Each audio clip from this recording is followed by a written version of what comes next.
I also don't think that that notion that De Paul wasted 6 years of your life is true, because you taught a lot of students there, and the students were incredibly appreciative of what you did there. In fact, in the tenure battle, they went on strike. Hunger strike. And they went on hunger strike, which is a pretty dramatic thing for students to do. Yeah, it was really moving.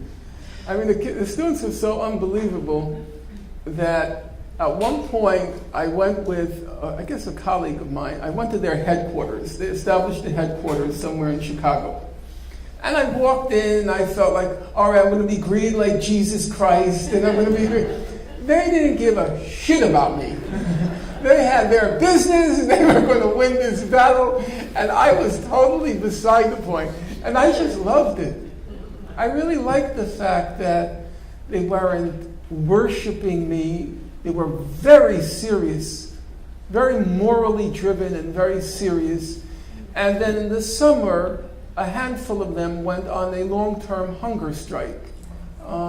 And I have to, being faithful to the facts, I disappointed a large number of them because I didn't want to stay at the pool.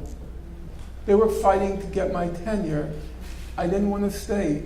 I couldn't say it openly because then I wouldn't have any grounds for a lawsuit. But I hated that place. I hated every square inch of that place. But the students, and to speak frankly, I have to keep repeating, I'm not a saint, I know my faults. But for me, the biggest loss in my life was, I think I was a good teacher.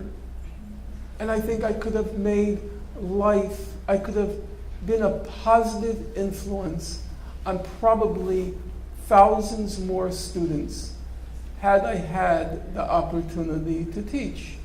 And for me, it's a kind of huge loss, not for me personally, even though I love to teach, but I was deeply involved in the lives of my students, and I felt I could have done a good deed. But the other side of the coin is, if a lot of people respect me now, it's in large part because of the price I was willing to make. I was willing to pay, the price I was willing to pay. That's why they respect me. And so if the price of getting the tenure was not being totally true to my beliefs, then I wouldn't have been as good a teacher. Because part of what made me a good teacher is people believed in me.